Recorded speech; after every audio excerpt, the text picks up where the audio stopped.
Good morning and welcome to Path of Evolution. આપણે આજનો પ્રશ્ન છે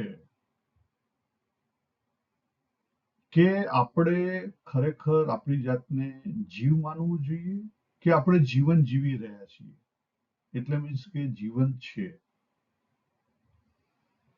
બંને આમ તો સાચું છે, પણ જો આપણે એવું માની શકીએ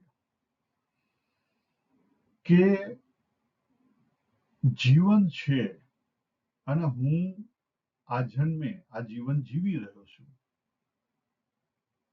તો પાથ ઓફ ઇવોલ્યુશન ઉપર આપણી જે મોક્ષ માટેના જે પ્રયત્નો છે એમાં ઘણી બધી સરળતા રહે. કેવી રીતે? પહેલું તો એ જીવન કેવી રીતે છે એને સમજીએ. હવે એમાં કઈ વિશેષ કહેવાની જરૂર તો નથી. બધા ધર્મોના અને બધા જ શાસ્ત્રો અથવા બધા લોકો, મોટા ભાગના બધા લોકો કર્મ અને પુનર્જન્મ એ બંનેમાં લગભગ મોટા ભાગનું પોપ્યુલેશન માને છે અને ઘણા બધા પુરાવા પણ અવેલેબલ છે. હવે તો આપણે સાયન્સની જે મેડિકલ હિપ્નોટાઇઝ સિસ્ટમ છે એથી પણ આપણે જાણી શકાય છે કે આગલા જન્મના આપણે બધા ઘણા બધા રોગ આપણે દૂર કરી શકીએ છીએ. એટલે એક વસ્તુ નક્કી થઈ ગઈ કે ગમે તે રીતે આ ક્રિએશન થયું હોય, પણ આપણે ઘણા સમયથી છીએ, ઘણા સમયથી, અને ઘણા સમયથી હોઈશું. એનો અર્થ શું થયો કે જ્યાં સુધી આપણે અહીંયા હાજર છીએ. તો હવે આપણે એવું માનીએ કે હું આ જન્મે બાબુ છું અને મારું જીવન જીવી રહ્યો છું, હું પાર્ટ ઓફ ધ લાઈફ છું, તો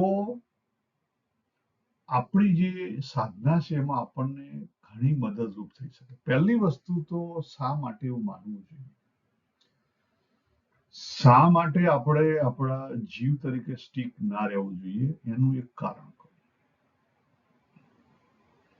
આપણે જનરલી મોટા ભાગે પકડાઈ જઈએ છીએ નામ રૂપ. શેમાં પકડાઈ જઈએ છીએ? નામ અને રૂપ.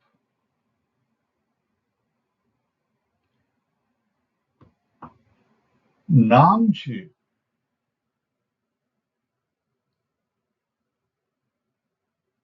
એને લઈ આપણને આ જે પ્રકૃતિ છે, આપણી પોતાની પ્રકૃતિ, એની ઉપાધિ છે. અને જે રૂપ છે એને લઈ આ જે સમાજ છે એની ઉપાધિ છે.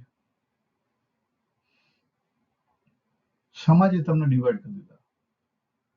નામ કહેતા બોડી, આઈડેન્ટિફિકેશન. બોડીમાં પ્રકૃતિના તકલીફ છે, બરાબર? એટલે અહીંયા જો સ્ક્રીન ઉપર લખેલું છે, are you believing that you are the body or are you knowing that you are the body? એની પર વિચાર કરો. તમે એવું માનો છો કે તમે ખરેખર દેહ છો, અથવા તમે એવું માનો છો, તમે એવું જાણો છો, માનતા નથી, જાણો છો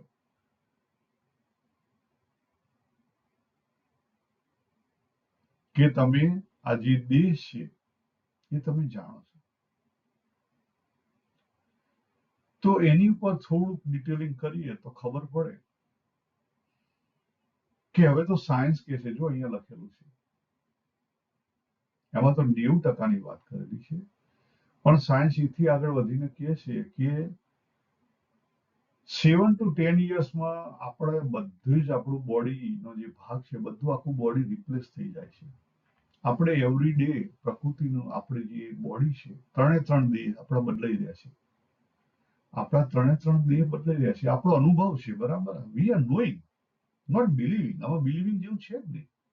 કરેક્ટ?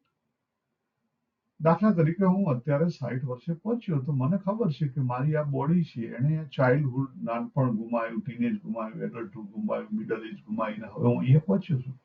સિમ્પલ. આમાં આ આપણી અનુભૂતિ છે. આ આપણી અનુભૂતિ છે. તો આ જીવનની અંદર પણ ચેન્જ થઈ રહ્યા છે.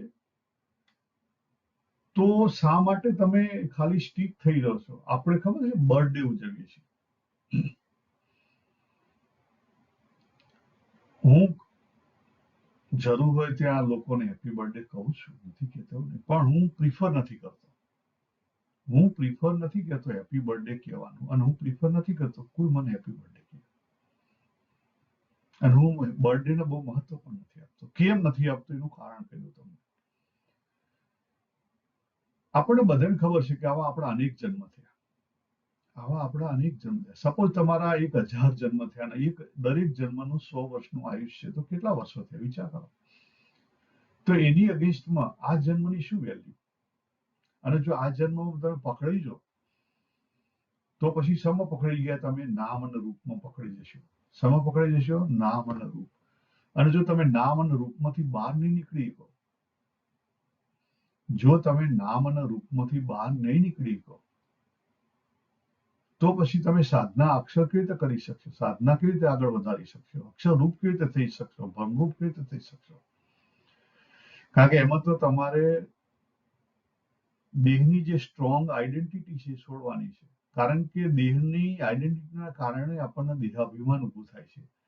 જો દેહની આપણે આઈડેન્ટિટી છે એને લૂઝ કરી દઈએ તો દેહાભિમાન ઓછું ઊભું થાય. આટલી આપણે લૂઝ કરી છે છતાં આપણને દેહાભિમાન છે. વિચાર તો કરો.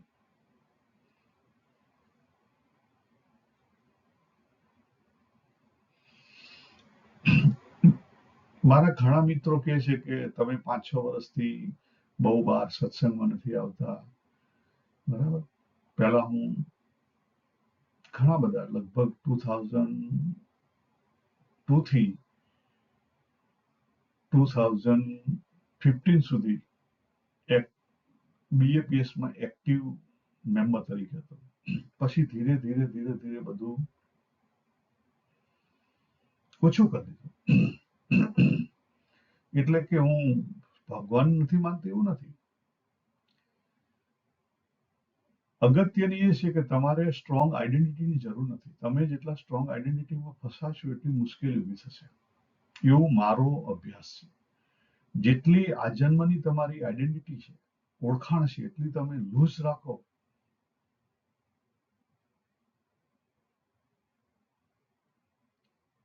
કારણ કે દાખલા તરીકે જેટલું આપણે બોડીને સજાઈ ધજાઈને કમ્પેર કરીએ, શું થાય? આપણી બોડીની આઈડેન્ટિટી સ્ટ્રોંગ થાય. તો આપણે આ બધું જાણવા છતાં, આપણા સેલને બધું બદલાય છે છતાં, જાણવા છતાં આપણે એવું માનવા માંડીએ કે હું આ દેહ છું.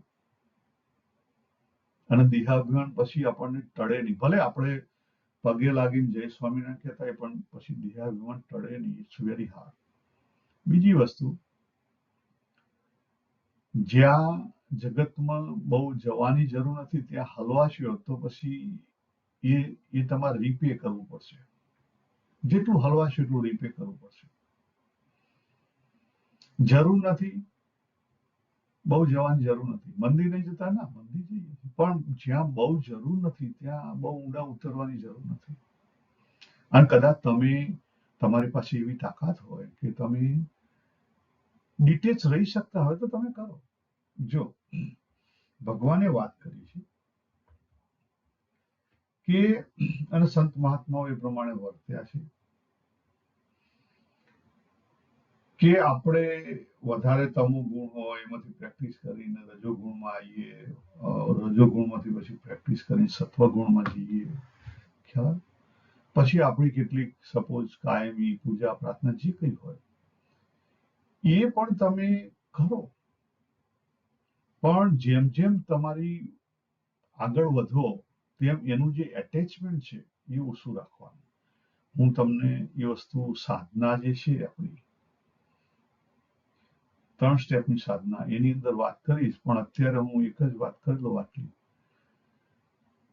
કે આપણને જે નામ અને રૂપનો પ્રોબ્લેમ છે એ પ્રોબ્લેમની અંદર આપણો અનુભવ છે છતાં આપણે એની અંદર પકડાઈ ગયેલા છીએ. જેટલા એની અંદર પકડાશો એટલી મુશ્કેલી ઊભી થશે. રાઈટ? આપણો પોતાનો અનુભવ છે, જુઓ, જાણો અને એમાંથી નીકળવાનો પ્રયત્ન કરો. It's a simple. તો અહીંયા આપણે પૂરું કરીએ. સર્વેને જય શ્રી કૃષ્ણ.